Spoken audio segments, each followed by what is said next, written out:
final de setembro foi marcado pelo fato de dezenas de congressistas terem mudado de partido. Boa parte para partidos criados recentemente, o que terminou por atomizar ainda mais o perfil político partidário na Câmara dos Deputados. O deputado Alfredo Sirquice era do PV do Rio de Janeiro e mudou para o PSB. E é ele mesmo quem fala agora sobre esse assunto. O Palavra Aberta é transmitido também pela Rádio Câmara FM. Pois é, até essa é uma questão, eu como um cidadão, um eleitor, fico curioso de saber, deputado, o senhor era o que a gente chamaria de um verde histórico. O senhor esteve na fundação do PV, né? E agora o senhor foi para o PSB. Então, foram mais de 40 deputados que mudaram de partido, né, se não me engano, aqui na nossa Câmara dos Deputados. Queria ouvir seu comentário sobre isso. De fato, eu fui um dos fundadores do Partido Verde, junto com Fernando Gabeira, Heber Daniel, Carlos Mink, Guido Gelli, Lucélia Santos, John Nashling, numa memorável noite no Teatro Clara Nunes, no Rio de Janeiro, em janeiro de 1986. 20 e tantos anos já. Eu fui o autor do manifesto e do programa do Partido Verde, escrevi os dois. Fui presidente nacional do Partido Verde durante 8 anos e fui candidato presidencial do Partido Verde em 1998. O Partido Verde é a grande parte da minha vida. Eu saí do PV contra a minha vontade. Eu desejava ter permanecido no Partido Verde. Tentei, no último dia, ter um contato, uma reunião com a executiva estadual do Rio de Janeiro.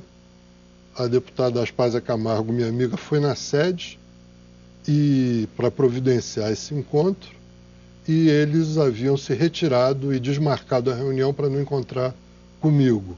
E antes disso eu fui comunicado pelo deputado Zequinha Sarney que numa reunião da Executiva Nacional, contra a posição dele, haviam deliberado que não me dariam a oportunidade de me candidatar novamente pelo PV nas eleições do próximo ano. Tudo isso por quê?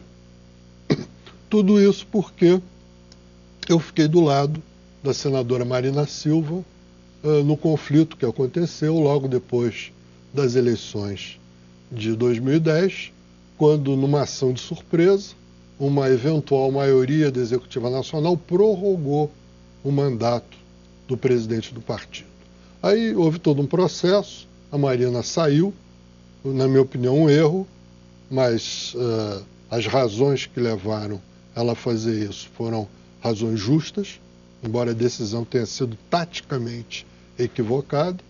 Passei esse tempo no limbo, sendo violentamente discriminado e perseguido em função da minha posição. Fui até expurgado da Executiva Nacional, baseado em uma coisa que eu disse no meu blog, que estava me afastando da Executiva, estava renunciando à vice-presidência, a presidência me afastando. Mas afastando não significa saindo, estava deixando de participar das reuniões. Eles aproveitaram isso e lavraram uma ata, como se eu tivesse renunciado. Ou seja, fui objeto de todo tipo de atrocidade dentro do partido que eu ajudei a criar. Mesmo assim, eu queria permanecer e só decidi sair e atender ao convite do governador Eduardo Campos quando percebi que estavam esgotadas quaisquer possibilidades de permanência no partido. Mas eu queria te fazer uma pergunta. Deputado, a questão ambiental, quer dizer, que era a grande bandeira do Partido Verde, quer dizer, foi o que fez surgir o Partido Verde no Brasil e em outros países também. Essa questão ambiental, hoje, eu estou falando isso porque o senhor, com 20 e tantos anos de partido e um dos fundadores do partido, deve se sentir muito de deixar essa bandeira. Mas essa bandeira não se espalhou hoje em dia, quer dizer, aquela bandeira que era do Partido Verde em 86, quer dizer, era a grande marca do partido, essa grande marca não se espalhou pelos outros partidos. Hoje em dia, um partido que queira se falar diretamente com o eleitorado, ele não tem que também usar, digamos, argumentações dos ambientalistas, ambientações da preservação do ambiente. Quer dizer, isso que eu queria saber. O senhor lamenta ter saído do partido, que o senhor foi fundador, mas ao mesmo tempo a bandeira está espalhada hoje em dia. Ou estou errado? Sim, você está certo, embora essa discussão tem acontecido antes da fundação do Partido Verde. Ah, é? Mas naquele tempo era outra situação. Né? Nós voltamos do exílio, eu, Gabeira, Carlos Mink, Liste Vieira, estávamos exilados, voltamos, o Gabeira, né, evidentemente, estávamos exilados, voltamos com a anistia em 79. A nossa primeira discussão é se deveríamos criar um partido verde ou verde em vários partidos. Na época, os partidos eram o PDT, o PMDB e o PT. Né? Optamos inicialmente pela ideia do verde em vários partidos. Depois, como isso não prosperou, em 86 criamos o Partido Verde. Hoje em dia, existe verde em diversos partidos, de forma sincera, em alguns casos, sim, em outros não. Não tanto. Mas, se a gente pode dizer, um dos sucessos do Partido Verde foi ter pego bandeiras que na época eram extremamente minoritárias e vítimas de todo tipo de preconceito, sobretudo daquele de que os verdes seriam contrários ao desenvolvimento econômico e social. E essas bandeiras hoje são aceitas pela maioria do empresariado, não por todos, mas por uma maioria do empresariado, por uma maioria dentro das instituições governamentais, não todas, mas uma parcela considerável, e dentro dos partidos políticos por uma parcela não negligenciável das lideranças políticas, já se referem hoje a diversos tipos de questão, diversos aspectos, né, da questão ambiental, quer defesa das florestas, quer combate à poluição atmosférica, quer o problema das emissões de gás de efeito estufa, quer soluções verdes para a mobilidade urbana.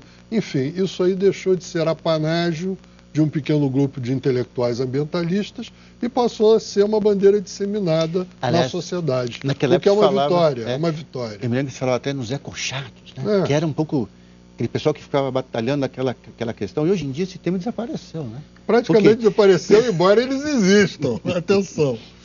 Alguns são, de fato. Agora, deputado, e como é que o senhor, então, o senhor sai do PV, vai para o PSB, e como é que o senhor vê toda essa... Eu falei em atomização, em pulverização, né? Quer dizer, nós temos aí 30 e tantos partidos hoje em dia. O senhor acha isso, digamos, dá para conviver sem problemas com isso? Isso é bom? Ou o senhor acha que isso não é bom para a nossa vida política, digamos assim? Eu acho que isso é ruim para a nossa vida política, mas é uma decorrência óbvia do sistema eleitoral, que é o sistema eleitoral que privilegia o candidato, voto na pessoa, não no partido. Por isso que eu estou propondo na Comissão da Reforma Política uma mudança do sistema eleitoral com a adoção do voto misto, proporcional e majoritário em grandes distritos. Poderia também ser chamado de voto distrital misto. Sim.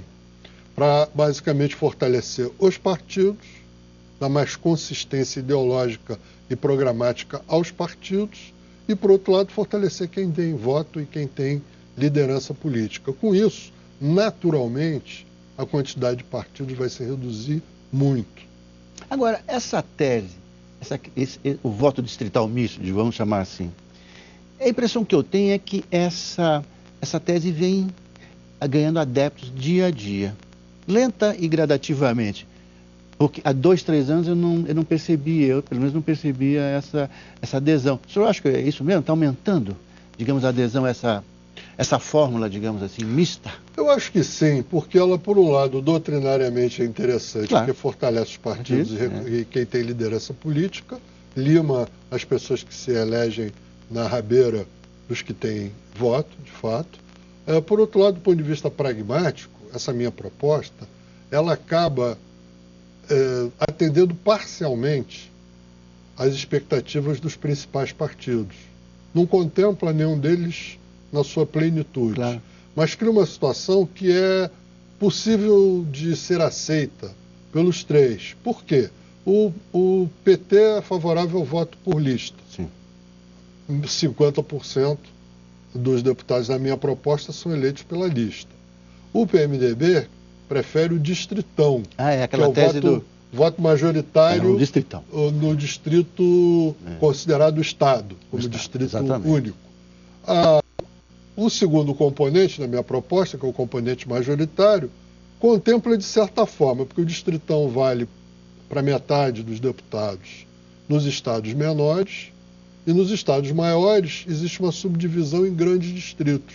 Distritos de até 4, de 4 como regra e 3 como exceção, deputados federais, e um número análogo de deputados estaduais. E entram, evidentemente, os mais votados.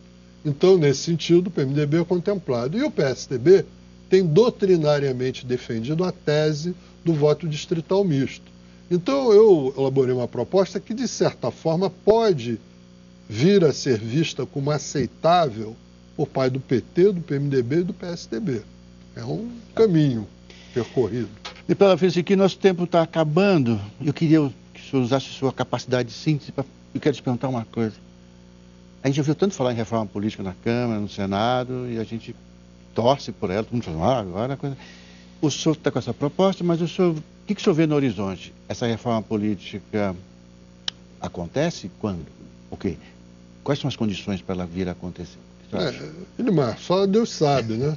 Mas acho que ele tem que morrer tentando, né? Na verdade, eu estou tentando no grupo de trabalho. Amanhã, possivelmente, ou na semana que vem, vai haver uma votação em torno disso.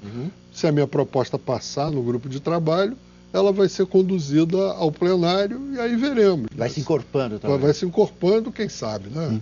A esperança é a última que morre. Muito obrigado, deputado, pela sua vinda aqui. Até mais. E obrigado a você que ficou com a gente. Até a próxima.